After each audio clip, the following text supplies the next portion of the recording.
Who would be a Wolves fan, eh? On goes Paul. People might yet win it here for Wolves. Flash in the shot. What a goal!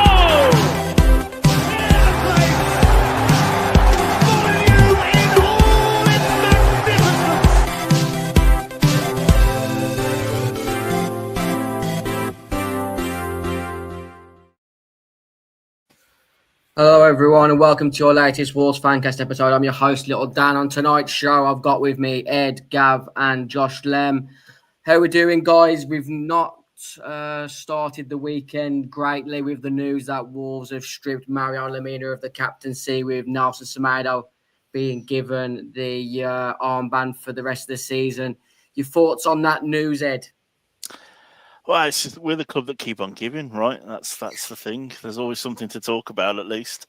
My initial reaction when Lemina was acting the way he was after the West Ham game, I think I even put it in the group chat, like, good. He should have been acting like that. But then on reflection, that was me, still getting angry at Wolves. I think it's the right decision. It's definitely been sensationalised, depending on where you read it. But he was probably the wrong choice anyway. Very emotional captain. Very emotional player, full stop. And we kind of saw with Neves, didn't we, that sometimes that can bleed into the team. So I think I would have given it Nelson at the start of the season anyway. It might be a little bit too late right now with where Mario Lemina might sit, but it's just more drama, isn't it? And it's maybe even more fuel to the fire that Fosun are backing O'Neill, whether we wanted them to or not. Or whether they wanted to or not, if they've been approaching managers and they haven't found anyone suitable. Yeah. This is the situation that we're in now. Gav, welcome to tonight's show. What's your thoughts on the situation with Mario Lemina? Is that the right decision to strip him of the captaincy?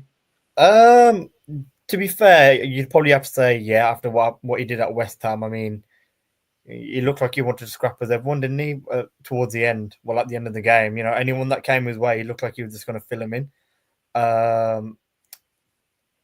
But I think just going back to what Ed said, he's an emotional guy, isn't he? And to be fair, like at the start of the season, when everyone said he was going to be made captain, I think everyone was pretty happy, generally, weren't they? To be fair, I think Lemina was the obvious choice, him or Dawson. But obviously now it's come out, I think for me, the first time was when he started crying against, was it Crystal Palace? That was the first time for me that maybe something isn't right here. As a captain, crying your eyes at the end of the game, it's not a good look. So I think it was inevitable. I think the West Ham thing was probably just the nail in the coffin, to be fair. But for Nelson, he's not exactly like an enthralling character, but he's always calm, isn't he? And that's completely the opposite of what Lemina is. Yeah, totally agree. I feel like how a lot of people have mentioned that probably the captain's armband's probably way too heavy on him this opening period of the season. Guy that's I wouldn't say he's over emotional. He's probably over passionate, and that sort of weight has taken its toll. The defeat. I think it was Liverpool when he was crying. I think after the game, or Liverpool and Newcastle. We talked about it on the post Newcastle game. Yeah, for a guy that's tried to take on the responsibility after. Let's be fair. We've had some decent captains in recent years, following on from Conor Cardi, Ruben Neves. Max Kilman wasn't the shouty captain that we'd moaned at Conor Cody for being previously, but he led by example. Max Kilman, I think Mario Lemina, like you both mentioned, was probably the standout candidate for the captaincy at the start of the season, after the season that he had last season, obviously coming back after losing his father over that Christmas period. He did show a level of maturity that got us over the line in certain games, especially that I think it was Brighton in the FA Cup. He was asked to play a role that didn't suit him. He ended up scoring the winner that night. And ever since the sort of the Coventry game, Wolves as a club have sort of massively just faltered and stuttered into a decline. But Mario Lemina, even this start of the season, he's not been performing great, but he's always been one of those players that you've never questioned his efforts. So it's disappointing that it's come to this, but hopefully it can still be a key part, because yes, he's been taking the captaincy off him, but we've got to get behind him as a player now, because he's still a good player, whether he's got the armband or not. And that's a situation where we are now. We've got to get behind these players now, whatever our thoughts are with regards to the ownership or the head coach, where you can look left or right on whether he's a good coach or a bad coach, or he's made mistakes, or he's not been helped in recruitment.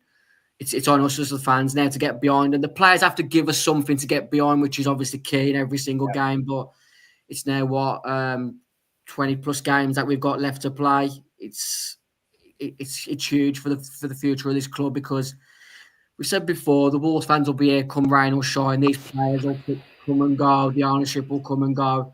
But we'll be here at the end of the day, and there's still people at the club that if Wolves get relegated, people will lose their jobs at this club. We need Premier League security. And tomorrow is an absolutely huge game, isn't it? Josh, at home to Ipswich. What was your thoughts on the Semedo captaincy situation after West Ham with his altercation with Jared Bowen and Sean Derry and Toti Gomez?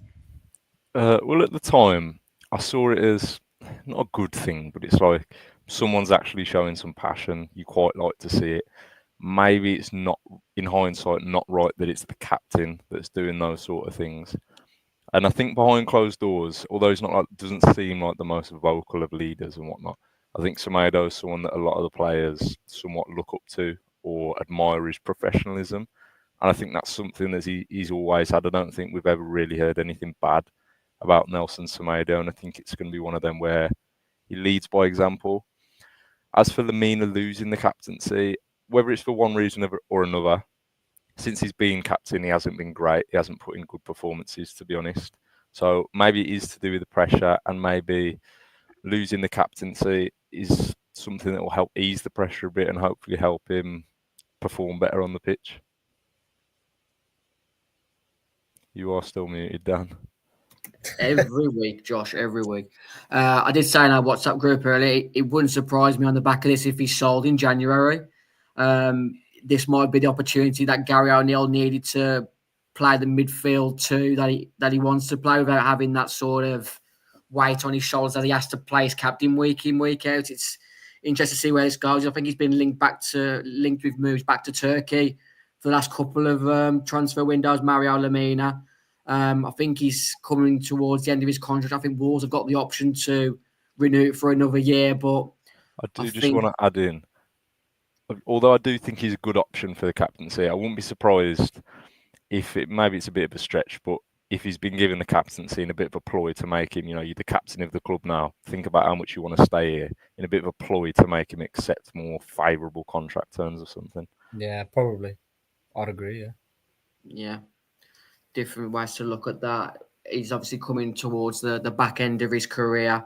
If the right fee came in January, it wouldn't surprise me if Wolves accepted that to try and make a fresh start of things with a bit more of a calmer dressing room with a leader like Nelson Semedo. Like you said, he goes about his work quite quietly, quite shrewd. I think you don't play for clubs like Benfica and Barcelona if you're I don't know how to. I was going to slate some right backs from previous years. Then it wouldn't be fair on them. I was going to mention players like Keith Lowe, but I'm not about slating Keith Lowe. That's just a shot that's uncalled for. Guys, did any of you Did any of you see Jeff Shee's column in the Express and Star yesterday? Josh, you're already rolling your eyes. Before I run through a few of the paragraphs, give me your thoughts on the column. Because that's all I understood. Like, what on earth are you talking about? Like, if we all smile tomorrow, we're gonna win. I don't know if that's what he's trying to say, or I just have no idea. He's a lunatic, and I hate him. Yeah. What a guy! I said he's on some serious banter juice, or he's mixing MCAT with LSD. He's on an absolute whole new train of banter at the moment. Jeff Shee. He started the column with, "I was born in 1977, 100 years after Wolves were founded. Of course, this means I did not witness many of the best times of the club's history, including the great days of Billy Roy and Stan Cullis when Wolves pioneered European club competitions and legacy. We are celebrating 70 years this weekend." Looking at Wolves' journey since 1977, I firmly believe we are experiencing one of the most competitive and successful periods in the club's history. Considering the immense challenge of the Premier League, our sustained presence in the top division, achievements such as reaching the Europa League quarterfinals this era represents a high point in modern history. Wolves. It followed on with over the last 9 years since Fosun took ownership of Wolves. Wolves have seen incredible highs and endured tough lows. Throughout this time, success or failure has never been down to a single individual. It has always been about the collective. Football is at its core a team sport, and that principle extends beyond the pitch. Owners are a part of the team, of course, as well as fans, management, staff, players, and coaches, all of which are crucial. It's not reasonable to attribute victories solely to those on the pitch or to place frustrations entirely on those working behind the scenes or vice versa. We share success and challenges equally. Just on that there, Ed, you've got a bit of a stare going on, bit of confusion. Just your thoughts on that column from where we've got to so far. So I only picked up this through the group chat, and I mean this is Jeff Shee's message brought to you by ChatGPT, isn't it? This is just an AI verbal diarrhea of ChatGPT. Yeah, this is the Wolves Wikipedia plus the Wolves website at the minute talking about the Honved game, spewed out into a.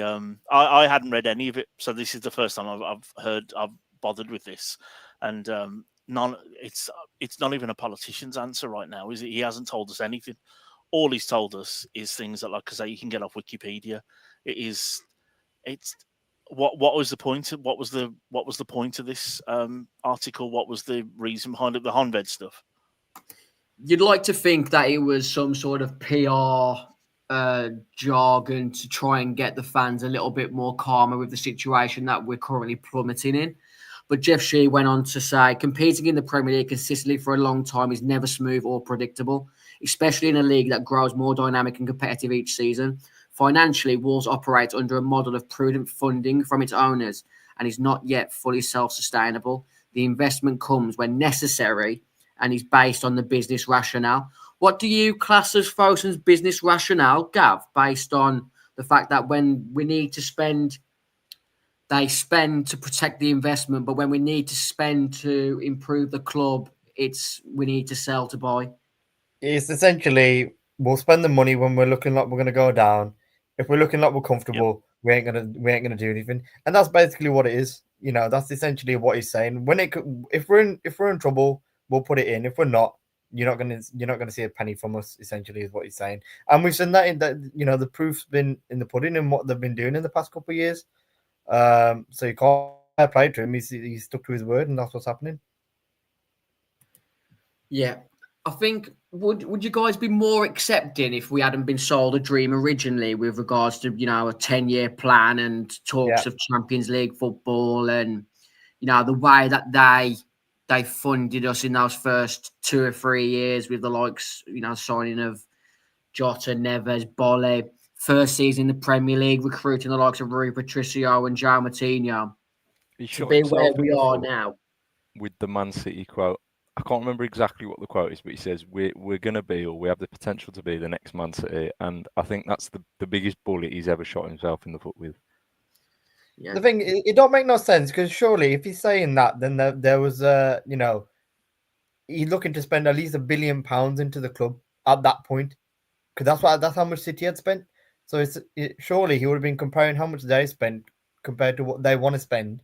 So at one point there was a project there for them to, you know, carry out that plan. Now all of a sudden within that time, something's changed, and the goalposts have been moved, haven't they? The thing is, the context is everything, isn't it? When they came in, it was one thing, and like we had the George Mendes link, and then COVID happened, and then I think all of that went to the wall a bit, didn't it? We know that Fosun, the conglomerate, took a huge hit during that period, you know.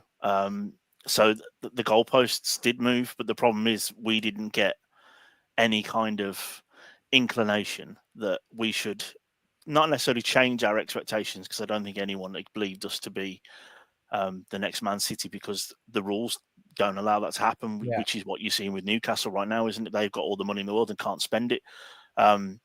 So the goalpost did move, didn't it? With the world changed in 2020, and the problem we have is what I struggle with is we don't see what you see with other teams that do this method, like Brighton, like Brentford. We don't see the reinvestment in the team until it hits the fan, and that's the problem. We haven't seen reinvestment in the team since.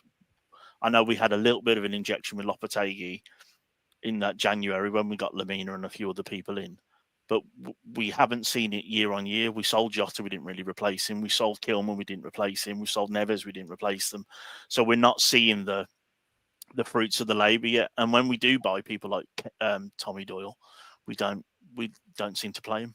So frustrating. Jeff followed on with more wiffly waffle. Business sense plays a key role in all of our decisions, with our strategy and operations constantly evolving to adapt to the ever-changing football industry and global landscape.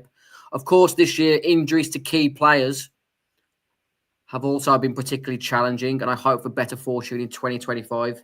Yet it is during testing times like these that the true character of a team is revealed. He then followed on. Looking back at journey... Go on. I just realised he hadn't finished. Bloody hell, carry on, Dan. Ed, there's wall-to-wall waffle still to follow. Looking back, our journey hasn't always been easy. In July 2016, I met Kenny Jackett for the first time just after our takeover, and he warned me that if there were not enough additions to the squad, we would probably be relegated. He was genuine, and he was right in his concerns. Even with further signings, we still struggled that season, including a 5-game losing streak that had me considering contingency plans for League One. In 2017, when I was in Shanghai, I had a late-night 3-hour call with the leadership team about the coach choice for the following season. While they were keen to retain Paul Lambert, I had already made the decision to sign Nuno. Of course, I had the same empathy that they had for Paul. I didn't think he had done a bad job at all. November 2020, the night of Raul Jimenez's injury at Arsenal, remains one of the most shocking moments I've ever experienced as Wolves chairman. It wasn't just devastating for Raul, but marked a turning point for the club. That night, I understood that some challenges are beyond control, no matter how hard we work. It became clear that it was the end of our first rising cycle and the start of a new chapter of rebuilding. Are we literally that one club that has to have this one continent superstar to fund whatever we want to progress with? Because that's the way it seems now. It was Hwang after Jimenez. If we haven't got that star player, this group of Fosun are not willing to push us on without that sort of marketing brand to push forward. We all know losing Jimenez had a huge impact on the footballing side of the club, but surely at that moment, spending £35 million at that same time on Fabio Silva before Raul's injury was not the way forward. Just how has this club been so badly mismanaged, Josh? It's just, I said it to someone at work the other day, and it's because they didn't know what football was 10 years ago. And I think they were incredibly naive. And I think going into that season, when we bought Fabio Silva, we'd not really encountered any challenges. We'd battered the Championship, battered our first season, battered our second season, really. And then at that time, they must have been thinking, like, it's a bit easy, this. Like, why doesn't everyone just buy a club and bankroll it? And then I think Fabio Silva, let's be honest, they were probably sold the dream by George Mendes that he's going to be the next, I don't know, Messi, also, I suppose. And it went wrong. And I think after the failing of Fabio Silva, I think that one signing alone, and, you know, Jimenez had links with Real Madrid and things like that. And maybe they had plans to try and sell him for, I don't know, X amount of millions. And I think after his injury and the waste of money on Fabio Silva, maybe that's made them a bit reluctant to spend that type of money again. But they've only really got themselves to blame for spending that kind of money. I agree, but it wasn't. That was the first sort of marquee, huge signing, really, wasn't it? Apart from, I mean, they got Raul on a loan. That spent 30+ million on him. How could a manager, a chairman, be so misled by George Mendes that a 17, 18-year-old lad who had only scored one professional goal at adult level, and I don't know if any of you actually saw that goal for Porto, it was an absolute defensive calamity by the team he was playing against. how he was sold. This dream of Fabio Silva based on Football Manager is still like one of the biggest bogglings that I've had with this football club, and there's been wall to wall of them. Let's carry on with the article because we haven't even got to the best bit, in my opinion, yet. In 2022-23, after 15 games, we had just 10 points, a situation not unlike where we find ourselves now. The noise on social media was deafening, but I learned an important lesson. During tough times, we must focus on meaningful actions rather than emotional distractions. ChatGPT is fully in effect here. One such moment led me to fly to Bilbao to meet Hudon Lopetegui, a decision that brought clarity and results, even in difficult circumstances. Where's this phone call to Nuno, flight to Bilbao at the moment, Jeff? I don't need to familiarise supporters with what happened next in the summer of 2023. They all know it. But because of that, the destiny of Gary O'Neill and Wolves met an unexpected moment. And I remain grateful to Gary for stepping into such a demanding situation just days before the beginning of the new season and his commitment to the club every day since then. While he knows that improving our results quickly is essential for everyone associated with the football club, we are united in supporting him as all of us strive to make that progress happen. Even in what I believe to be Wolves' best decade in half a century, tough moments are inevitable. Success isn't about avoiding challenges, it's about how we respond to them. Patience, resilience, and well-thought solutions have always been the foundation of Wolves' progress. We've had a few people, one guy in particular that I won't name because I won't blow, smoke up his arse or stoke his ego, said that Wolves fans should be appreciative of how far we've come based on average league positions over the years. What's your response to that, Ed, in the fact that, yes, Fosun have given us Europa League football, but they're literally 20 games away from sending us back to a place where they pretty much bought us from, like in regards to the league position that we were in when they bought us is where we're going to end up, if not worse. It can be both, can't it? They're not mutually exclusive. We are grateful of the way they came in, and we saw Neves, Jota in that championship season, like Josh said, and we they smashed it.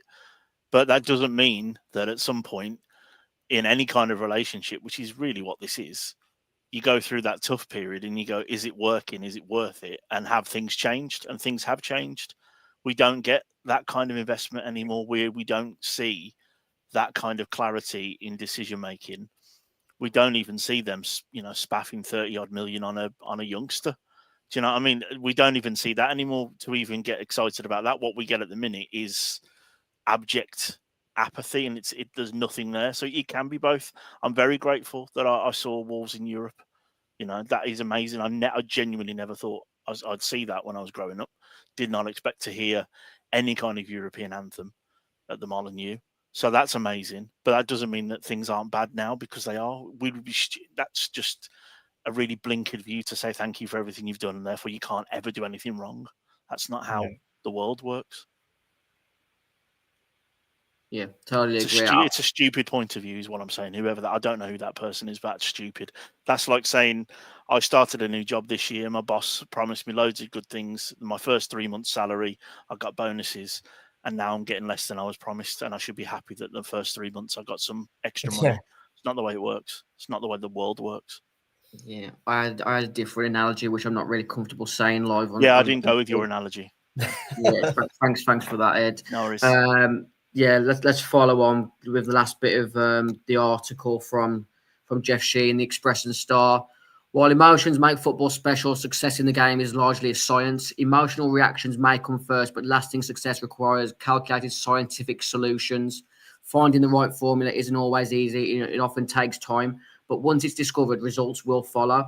One of the things that still boggles me with Fosun is for such a successful investment group, what it takes for this football club to have to be reactive instead of proactive when it comes to recruitment. Can't think of Dav Flav in the comments section. There is no logic in not signing a centre-back this summer. Buying one in January, you're going to have to overpay, and there won't be much choice against the self-sustainable model. It's is this a case of Jeff Sheen not having the right football people at the right competency level around him, or is it him being too trusting and impairing people who aren't at that level? Because we all sort of praise Matt Hobbs, but surely this summer recruitment is looking more bad on him by the day, Josh. Yeah, I'm trying to think what happened in the summer, other than everyone knows we needed to sign a centre half. To be honest, I was under the impression that with Mosquera coming back, we could maybe make do without signing another centre back. But then again, it's not my job to ensure that the players on the pitch and the recruitment is set up correctly. So I think I can be forgiven for thinking that. I think the sporting director of the football club cannot be forgiven for that. I'm not sure exactly what it is now. No, that was about managers, not centre halves. But yeah, we've signed a 19-year-old, 18-year-old Pedro Lima, who must think, why the hell have I come here? He was warming up against West Ham. And he must be thinking, what's the point? Because I'm not going to come on. I'm not going to play. Yeah, it's one of them. We're going to have to spend loads of money in January, the same we did at Lopetegui.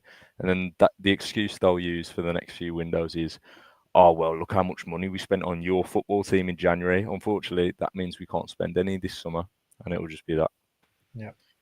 We all accepted that Max Kilman, once West Ham came in and was bidding, £40 million, that Max Kilman had to go for that value. It was too good a bid to turn down. We all accepted that Pedro Neto was going to leave this summer if the right bid came in. I don't think any of us expected it to be Chelsea.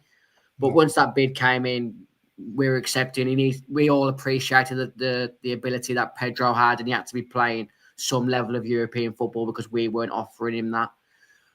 We signed Jurgen Strand-Larsen pretty quickly after Max Kilman left, which was loan with obligation.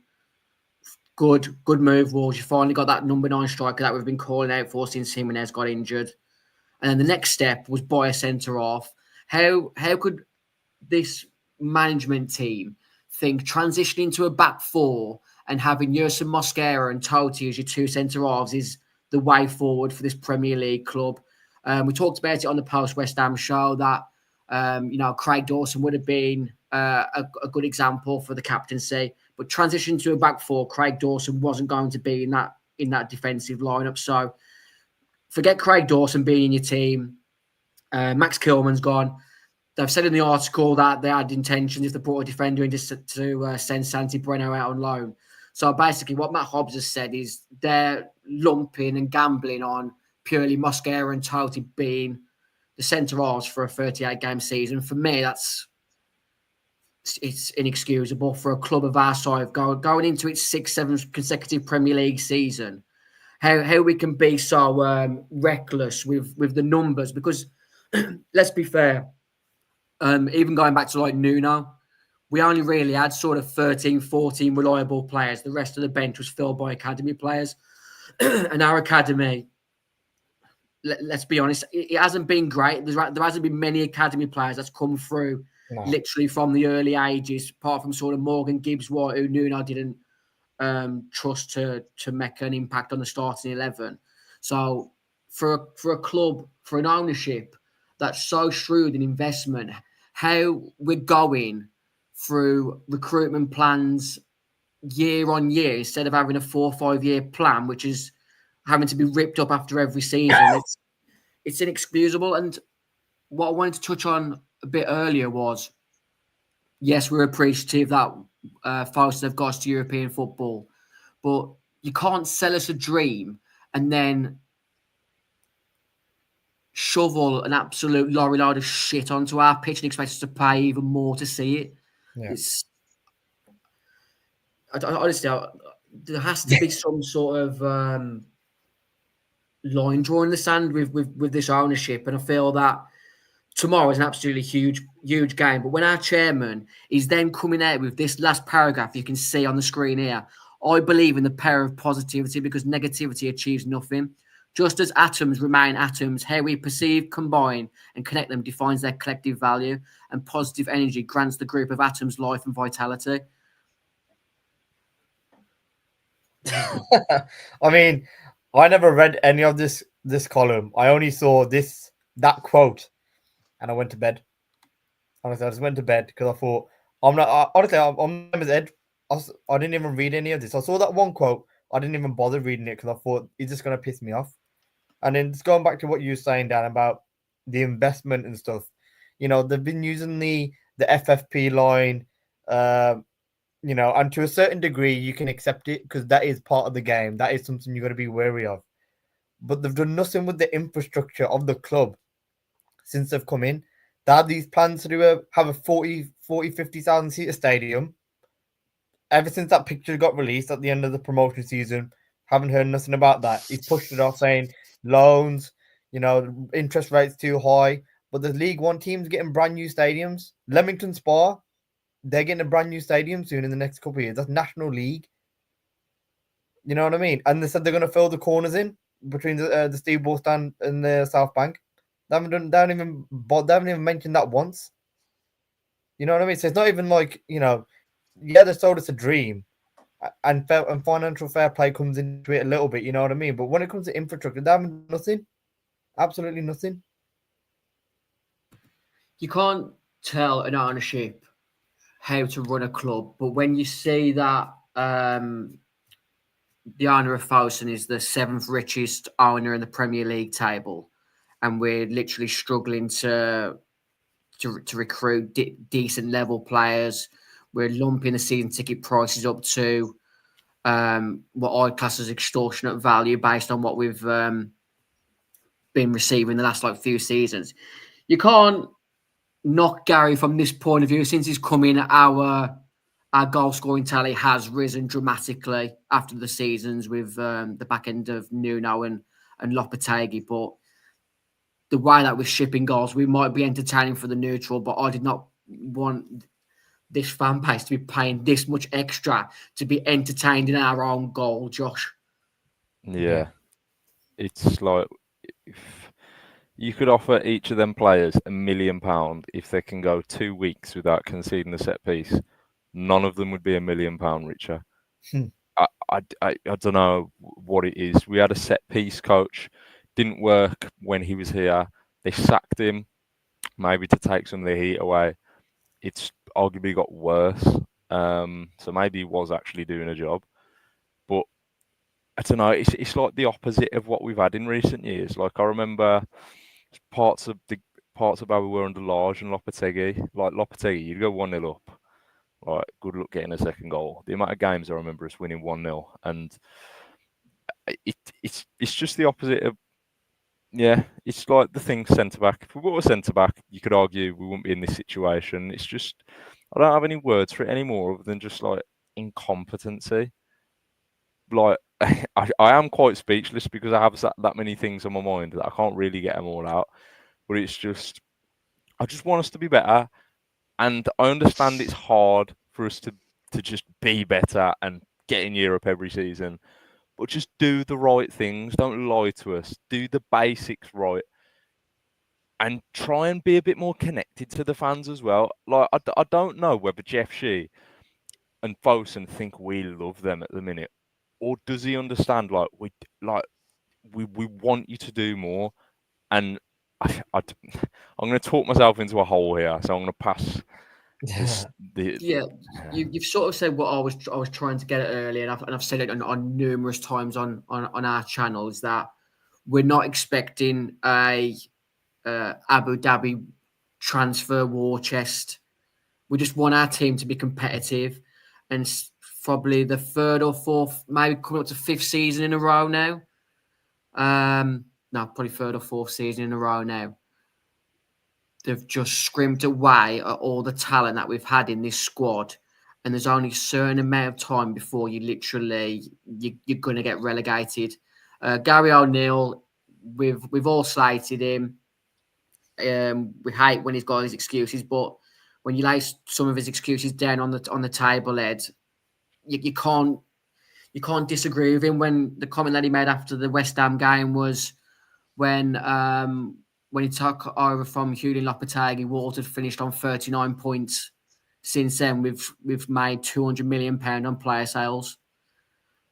39 points is not a lot over the relegation cut-off point. So when you're losing £200 million worth of player sales after that, sooner or later, you're going down. And this is only on the ownership, because it showed last season when Gary O'Neill has got a fully fit squad, we were doing okay.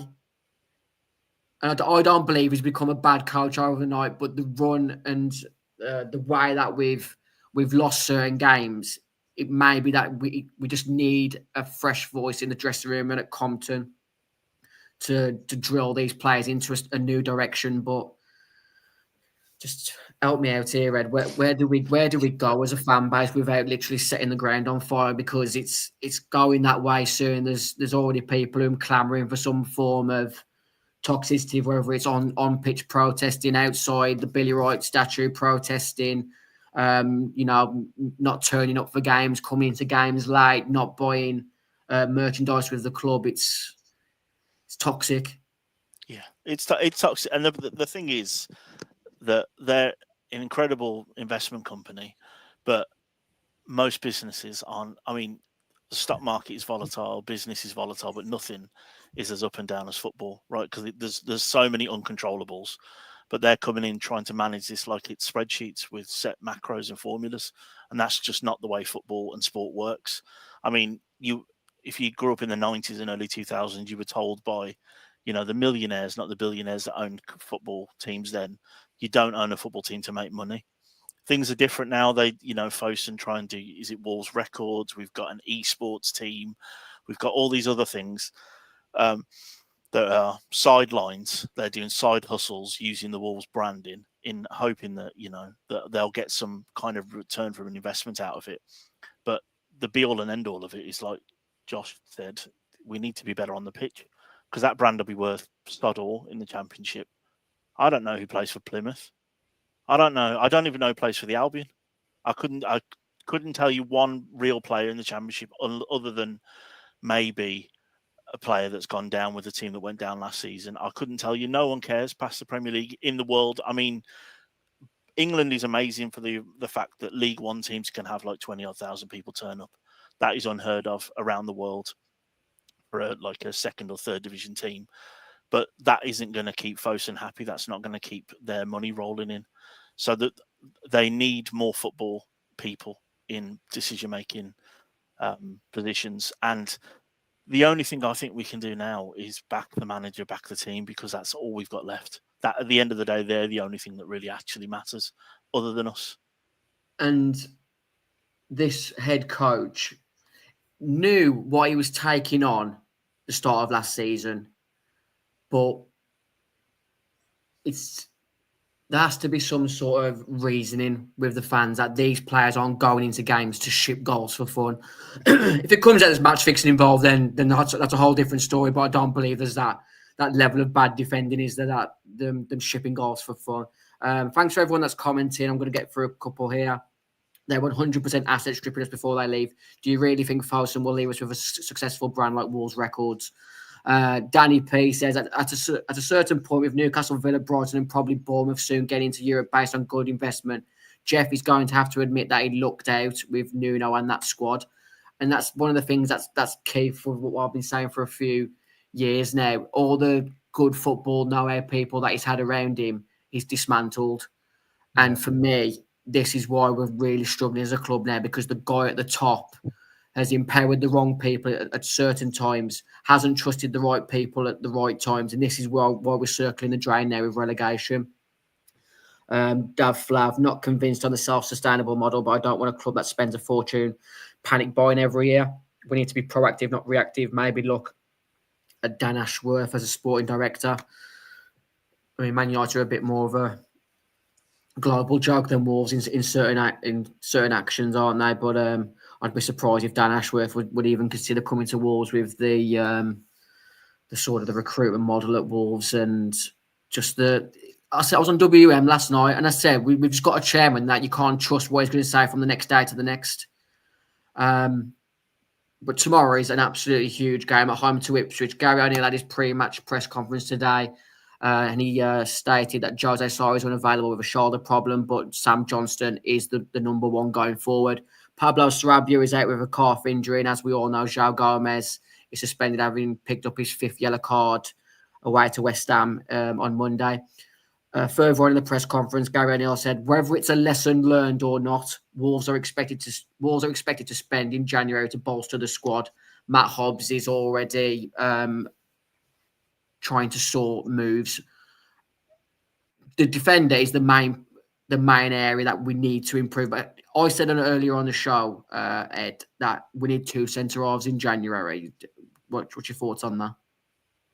Yeah, definitely. The only caveat is if we do have to sell Lemina, we're going to need maybe another central midfielder. But yeah, we were naive, I think, when we talked about it earlier, thinking that Mosquera could cover Kilman, and therefore we didn't need to buy anyone this year. Totti and Mosquera as a back two makes no sense. I don't even think it makes sense on a computer game, those two. I don't think you'd pick them. So we need one. We need a more experienced head, and maybe we can take a punt on someone in their early 20s that's got a little bit about them, definitely. But yeah, we need a centre half, and we need a centre half badly. Is there any names out there for you, Gav, that Wolves should be looking to get? I know we were linked with Adam Webster in the summer transfer window before he picked up an hamstring injury. Centre back wise, I'm not too sure, to be fair. It's just one of those where, I mean, if you do a bit of good scouting, you can pick one up from anywhere, can't you? I mean, Forest picked up that Murillo. I'm not sure where they got him from, but he's been a revelation for them, you know what I mean? And I don't think he was at a major club. So if you can scout properly, it's even the same with like Milenkovic. Milenkovic wasn't a huge amount for Forest. I think he was only something like 12 million. Yeah. I mean, so, I'm saying only 12 million, like it's not an amount of money, but this is probably going to be the minimum amount that Forest are going to have to spend on one centre half in January to make an actual impact on this starting 11. Yeah. Well, I'm sure we were linked with Milenkovic, and obviously at the ins and outs, you never know how far into a deal you are or not, but I was led to believe that we just didn't want to pay the money for him. Just going back to what we said earlier about Fosun not wanting to spend when the time is right. We had this conversation earlier on the season, the back end of last season, where we're of the impression that Fosun would rather spend £20 million on Wolves finishing 17th than spending £100 million and finishing 10th. Yeah. And I just don't think that's the way you can run a football club in the Premier League. Thanks for getting us to Europa League. Make sure you keep us up the end of this season. Please sell us on to another company that can try and improve us as a football club, because you can't keep on running this club like this. Otherwise, your investment is going to implode. Yeah. And it's sad to say, because I've said numerous times, if we are run properly, we're an absolute old gold mine of a club that could be if we run properly. It showed when we was in the Europa League, the amount of people that was on the waiting list. And I don't know whether Fosun genuinely believed that waiting list was going to wait around forever, because it definitely didn't. And that's where we are now. We've got Ipswich at home tomorrow. They're a place above us in the league, only on goal difference. Their team news from Kieran McKenna today was that there's no new significant injuries, although there is a bit of illness within the camp. Calvin Phillips and Ben Johnson, who were both signed in the summer, are both unavailable after recent knocks. Looking at that sort of list of players there at the bottom, Josh, I'm looking at the likes of Amari Hutchinson and Sammy Schmodzis. Who else is a concern for you there? There's one name in particular that's a concern. He's a centre half, and we were linked with him, and he's going to score a corner tomorrow. Darragh O'Shea. Oh, I'm thinking about backing him to score a header tomorrow. But yeah, Sammy Schmodzis, I was a big fan of him. I'm a bit of a loser, and I do watch a lot of random football games. So the championships last season, I did watch a lot of Sammy Schmodzis, and I thought he was brilliant. And then Liam Delap as well, he seems to be doing all right as well. And like you said, Amari Hutchinson. I don't think that Connor Chaplin is too bad either.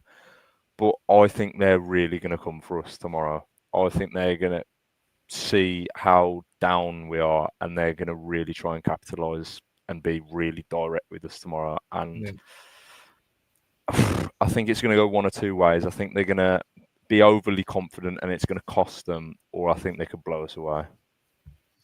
Yeah.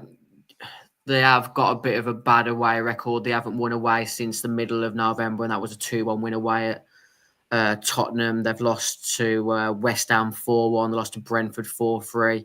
The last away game, they lost to Nottingham Forest. And last week, they lost 2-1 in the last embers of the game to Bournemouth. So they're on nearly as bad a run as I said. But like Josh said, we're a wounded wolf at the moment. And if there's ever a ground that you can make restless, it's Molineux. Definitely, and that's why I said earlier why I think we have to just, as fans, suck it up and do whatever we can do to just be as positive as possible tomorrow for the team, because it shouldn't be this, should it? We shouldn't. A game against this Ipswich team, with all due respect, none of those players would get into our starting 11. Maybe the centre backs, of course. Yeah. But on paper, they don't. They're bench warmers for us. It's nuts that we're trying to convince ourselves that Ipswich should be an issue for us. This whole season is just Fosun took a run at it like it was a fallow year. Like I said on a previous pod, they just thought that we could sleepwalk this year, finish 15th, and then start again next year maybe. And they've managed to recoup a bit of money this year. None of those players should technically scare us. We've watched our team this season do a decent enough job against Man City, decent enough job against Liverpool, a fluky goal from Newcastle, who knows. We've been in games, and the problem, what I want to see tomorrow is some game management. That's what I actually want to see tomorrow. Someone to take hold of that game.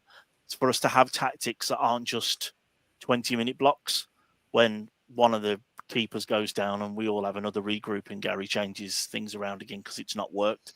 We need someone and some players to manage that game tomorrow, even if it means that we pick up a point. We need to show that we can manage games right now. And the fact that I'm saying that about Ipswich at home before Christmas that's the mental part of it. We did say, didn't we, Josh, on the preview to the Bournemouth game that Gary said in his pre-match before Bournemouth that Wolves were looking to go 5 games unbeaten instead of 3 games winning streak. Since then, we've got an absolutely terrible record. But like Ed said there, we just need to start getting points on the board, whether it's by hook or crook. Tomorrow, it's another must-win tomorrow because the gap's already like to 4 points from safety. But it is literally that. We need to just be dogged, defend well, and rely on our striking players to be clinical when that moment comes. I think it's a bit of a lost cause asking to defend well at this point. I think until we get a new centre-back, we have, and as schoolboy as it sounds, we've just got to outscore them. Yeah. Because we haven't got a hope of keeping a clean sheet. It is a massive game. I went to Everton. I gave West Ham a miss. But whilst I was watching us against Everton, I think after we were 4-0 down, I was thinking, for the first time this season, I was thinking, and I thought the same after West Ham, wow, like we actually might be going down here. I always thought individual talent, we've got too much. Like we'll be fine. The 3 clubs that came up aren't great, but we could go down if we lose Saturday. That is probably the easiest game we'll have for the rest of the season. I think the easiest we've played, we beat Southampton. The next easiest game we'll play for the rest of the entire season is tomorrow. And if we lose that, players' heads are going to fall even further if that's possible. Yeah. So even if you're looking further than just the points that you're going to gain and stop them from getting, just from a confidence point of view, it's vital that we win tomorrow. Huge. Obviously, Jeff Sheed said in that article that that Fosun are backing Gary and looking to bolster the squad come the January transfer window. But is there a result tomorrow, Gav, where even... Like I think Steve Way in the comments said, is there any scenario where we lose 4-0 to Ipswich tomorrow and Gary O'Neill stays on? Are Fosun really that invested in him? Nah, I think if that happens, I think that they'll have to pull the trigger. Because you're not even scoring goals then. That's not even if it's 4-0 and you're not scoring against Ipswich, then, that's everything that he was doing in terms of getting Wolves to play well and score goals, look like that's gone out the window as well. So then not only if you're having to sort out the back, you're trying to sort out the front as well now. But yeah, I mean, he needs to win. He needs to win by hook or by crook. However it is, own goals, 1-0, last minute winner. You know, we have to win. Is bottom line. Ed, you talked about it just about game management. Does Craig Dawson come back in for you tomorrow? I think so, because Liam Delap he's more of an old-fashioned centre forward, and we saw the job he can do against people like Haaland. So yes, I do. I also don't trust the Totti Bueno annex to be able to deal with him with runners off him. I think we need to go to 3 at the back and play the system we played against West Ham, which I genuinely didn't mind, even the right-hand side, either with Semedo and Doc switching. I didn't mind that at all, to be honest. But I would bring Dawson back in. I think we're going to need some kind of physical presence, and he can't have a worse game than he did against Everton, surely. What's your opinion on Matheus Cunha at the moment, Josh? Because ever since that sort of that Fulham away game, has the month of November gone to his head, or is it literally the players around him are so bad that he's just given up? I like to think it's just a natural drop in form. If he was to continue at the rate he was at, you're talking like Ballon d'Or levels. It's unfair to expect that every single week. He has been poor, obviously, the last 2 weeks, but then again, I don't think it helps that the team are fairly poor. We're playing poor. And I think, after the month of November, teams are probably just thinking, right, we'll double up on Cunha. And then, I don't know, if you want to leave Bellegarde free, I don't really mind that. Just double up on Cunha. So, I don't know. I'd back him. I'd back him to get a goal. And I think he's more than earned his right to a bit of patience with him as well for more than just tomorrow. But yeah, I'd like to think it's just a drop in form, and I'd back him. The potential 11 that's on screen there, I'm not sure which Wolves Fancast admin put Hwang Hee-chan up front. It definitely wasn't for interactions. But what changes would you make to that 11, Gav, based on what we've got there? Obviously, Sam Johnson's going to start in goal, back 5 of Nelson Semedo, mid defensive 3 of Santi Bueno, Dawson, Totti, with Roy Nori midfield. Be interested to see if Mario Lemina does start tomorrow, having been stripped of the captaincy. I've gone for a midfield 2, Dorlan, Andre, with a front 3 of Hwang, Cunha, and Strand Larson. I think I just going back to what Ed said, I actually quite like how Doc was playing on against West Ham. I think that was, old school Doc getting forward. He was taking up positions that Semedo doesn't take up. Even for his goal, you never see Semedo in that sort of position. So I wouldn't mind exactly taking, maybe taking Totti out, putting Bueno on that side, putting Semedo back in where he was against West Ham, and playing Doc as well. To be fair, because I thought that worked quite well. I don't think we really conceded. I think all of our goals came from the left-hand side anyway, didn't they? To be fair, especially the Bowen one. The right-hand side, I don't think we really troubled that much.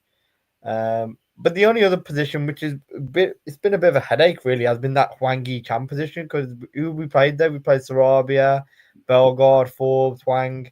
No one's been able to there against West Ham. No one's really nailed that down, really. I mean, Hwang's been injured for most of the season anyway, so if he does play, this would be his first chance. So, I wouldn't be against playing Hwang there, to be fair. And he's, Hwang's one of those. If he gets a chance in the box, it's a good chance he scores most of the time. His problem is he just doesn't do anything outside the box. So, I wouldn't be too against what you've got there already, to be honest. Steeway 89, I'd start Guedes. I've got my opinions fixed forever on Guedes, that I'd rather play with 10 men than him. I know he's got some assists and some goal involvements this season, but I just still feel like he doesn't want to be here. I don't think he can handle the physicality of the Premier League. It's winter now. He's going to hate it even more now it's winter. Would Guedes feature for you, Ed, or who's in that right sort of forward position for you tomorrow? Anyone but fucking Bellegarde for me. I can't stand him. But I think where I see us maybe picking up some good positions tomorrow is Doyle getting it over the back of their fullbacks with those two wing-backs bombing on, and that wouldn't mean Semedo and eight Nori rather than Doc, because Doc doesn't bomb anywhere at them anymore, does he? I start Hwang, even if it's just for the two South Korean guys that sit next to me. They sit in front of me now, and they come every week and get really excited when he comes on for the last 10 minutes. But like Gav said, the one thing we do have with Hwang is he is a really good finisher, and I'm thinking back to the West Ham game where Tommy Doyle absolutely hoiks that shot over the bar. If that falls to Hwang, Cunha, even Strand Larsen, we probably have a potential chance to have picked up a point. I think we need someone that's going to be there to be able to pick up the pieces. The problem we have, if we play both Hwang and Cunha in those positions, is that there is no real defensive ability there. There's going to be a lot of chasing down for Strand Larsen, which means he'll get tired, and Guedes or someone will come on with 20 minutes to go and Hwang will go up front. So my only real concern there is that we don't have hard-working attacking midfielders to back up Strand Larsen's initial press. So I think we're going to probably play Bellegarde, because at least he runs around a bit.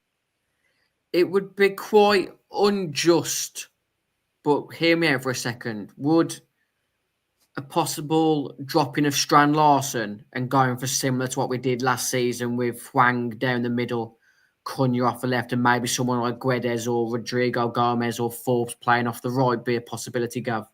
No, just because I don't trust whoever's going to go on that right wing or on the whatever wing to do the business, whether that's Rodrigo Gomez or Forbes. That it is a bit of a sticking point. We've got so many options there, but I don't think the quality with those options is to the level that we need, really. You know what I mean? Forbes, I'll be honest, I'm not really convinced. He's when he runs with the ball, he doesn't look like he's got any ball control, in my opinion. He's quick, don't get me wrong. But there's something about him just feels a bit off. I think Rodrigo Gomez is still a bit raw. Sarabi's not getting a look in anymore. So, I think Strand Larsen, he needs to be there just in case Ain't Nori puts a ball into the box or Semedo puts a ball into the box. You know that he'll get on the end of it compared to like Hwang, for example. I think Strand Larsen's season is remarkable. What he's been able to do with the lack of real actual quality that we've given him. And the fact that we never have any bugger around him at any point. No one's ever near him. And that's the one thing maybe you could say for Hwang, is because he's going to do even less going back than Cunha. Because when he does, he tends to cock it up. That he might at least be around there sniffing out the ball, because Hwang's a bit like a primary school kid, isn't he? He only really comes alive when the ball's near him. So maybe that can go. But with Tommy Doyle in there, then there's a potential that we could do that, Dan, like you said, because it might be we have slightly more intricate passing and less driving with the ball without Joao Gomez and Lemina in midfield. So there's a potential for that. But is Strand Larsen going to be an impact player off the bench? I don't know, because at that point we're talking lumping the ball forward to centre halves that we know don't mind jumping and headering the ball. Do you know what was a lovely bit of creativity and clinicalness from Strand Larsen, Ed? Bellegarde's cross against Bournemouth. Yep. But what's the phrase? One swallow doesn't make a summer, does it, Ed? Yeah, exactly. A stop clock is right twice a day and all that kind of stuff. That's what I shouted when Strand Larsen headed that ball in. I went, bloody hell, Bellegarde's done something. That was my first genuine comment. But it was a great cross. For me, that was a sort of stereotypical Wolves goal that I grew up watching. Some good build-up play. You're in a wide area. Let's get the ball towards our number 9. And you give him that sort of service. I think more often than not, it's shown earlier on in the season that his shot accuracy is high. Whether he scores every time is another story, but you can tell he's got the knack for finding the net. The fact that we can't pick our 11, though, shows that maybe Gary does have a difficult job. Probably only difficult because of how bad the results have been.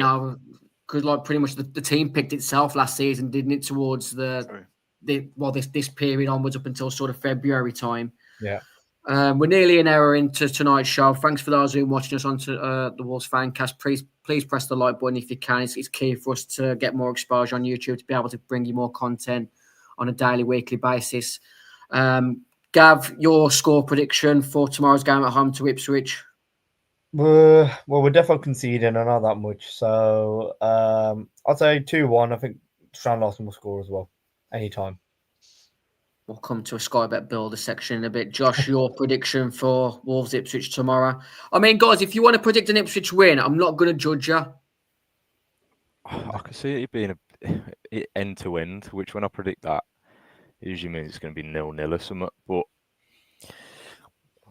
I want to say 3-2. I just don't know which way.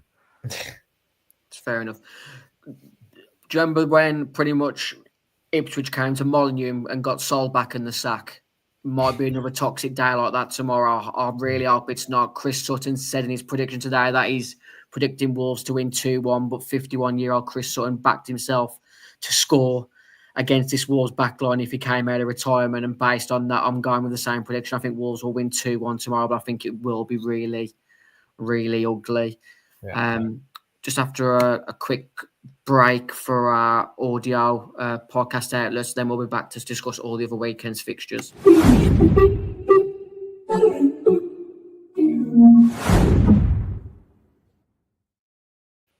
If any of the Wolves Fancast team would like to make a new transition video, I'm putting it out there for those to do, because that really needs changing. This weekend is game week 16 of the Premier League. We've already mentioned that Wolves are at home to Ipswich at 3 o'clock. The other 3 o'clock games tomorrow are Newcastle at home to Leicester, Liverpool at home to Fulham, Arsenal at home to Everton, with the R5 kickoff being Nottingham Forest at home to Aston Villa. Sunday's fixtures is the M25 derby between Brighton and Crystal Palace. The Manchester derby is at 4:30 with Man City at home to Manchester United. And then 2 7 o'clock games on Sunday night, Southampton versus Tottenham and Chelsea at home to Brentford, with the game week closing on Monday night between Bournemouth and West Ham. As always, guys, where's your banker for this game week? I'll come to you first, Ed. Liverpool, Fulham. I think you lump a decent amount on this Liverpool team. Just keep rolling, and they had another good result in the week. I think Mo Salah's on a tear at the minute, isn't he? I put my money on Liverpool winning, and I'd also just chuck a cheeky quid on Crystal Palace upsetting Brighton, because that's the weirdest rivalry that's actually active in football, isn't it? That it's a bizarre rivalry around two managers from whenever, the 70s or whatever it was, when neither of those two teams are even relevant. So I'd put a quid on them, and I'd put everything on Liverpool and Wolves to not keep a clean sheet. Yeah, easy double. You're basically buying money, guys. Liverpool to win, and Wolves not to keep a clean sheet. Fulham have got both centre halves out this weekend, with Calvin Bassey suspended and Joachim Andersen injured. So, yeah, I think anyone who's playing fantasy Premier League football, you'd probably be a bit daft not to have Mo Salah captain this weekend. But the form that Cole Palmer's on, that's another alternative for you guys. Where's your money this weekend, Josh? I don't know. I could say Arsenal. I feel like it's a bit of a cop-out. I'm going to say Bournemouth for the odds, boost the odds a bit. I'll say Bournemouth.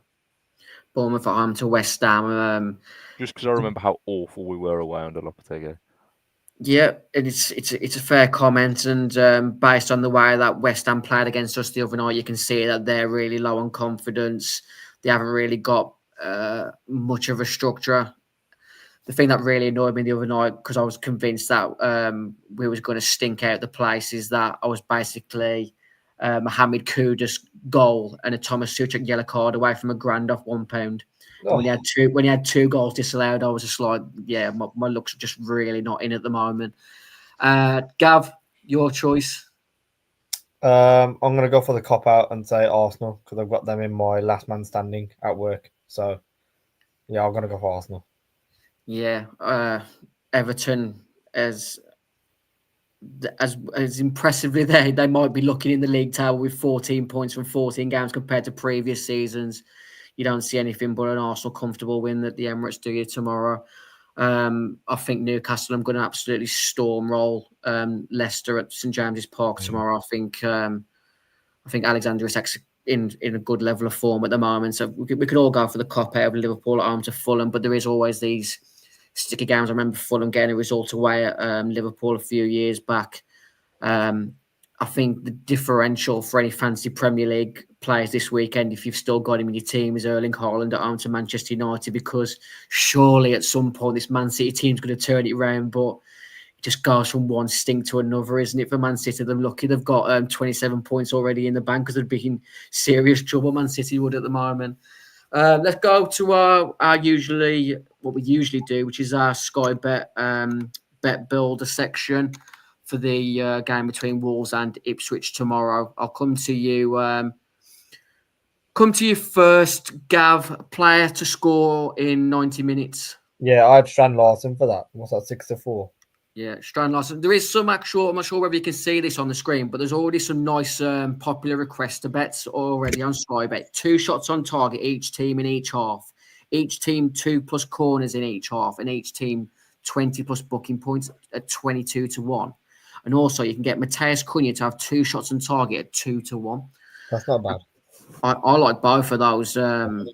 But yeah, we'll see where my money goes come 2:30 tomorrow once the teams are announced. A player to be carded during the 90 minutes, Ed?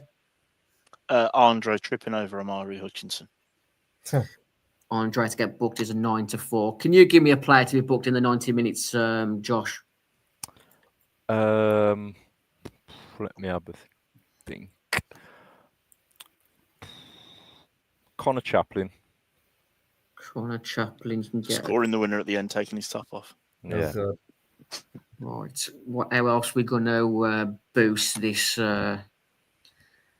this bet builder, guys? I'm going to have both teams to score. That's going to be odds on, surely. How far down the list have I gone past it?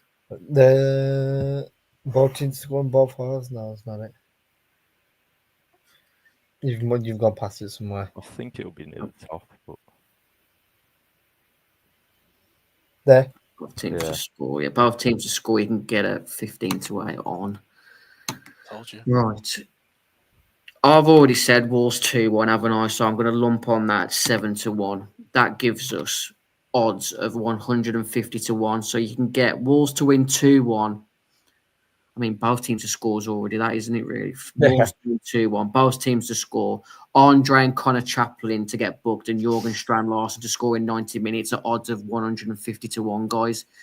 It's worth a £1 bet. Worth a quid. Worth a quid. And then if you really want to increase your Christmas budget, get on Matheus Cunha, 2 shots on target at 2-1.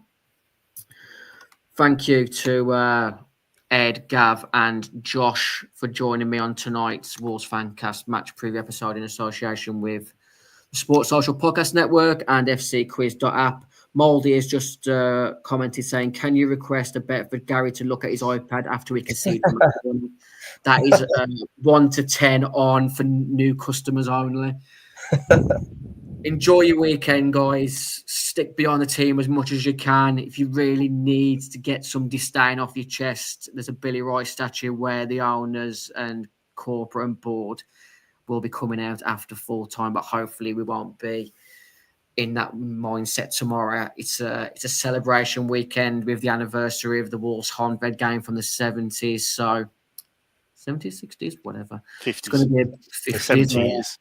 Yeah, 70 years. I got the number 70 from. Apologies to all the old Wolves, old gold that I've offended there. You know, being a host of a Wolves fan channel, I should really know that. Enjoy your weekend, guys, and remember, up the Wolves. Thank you.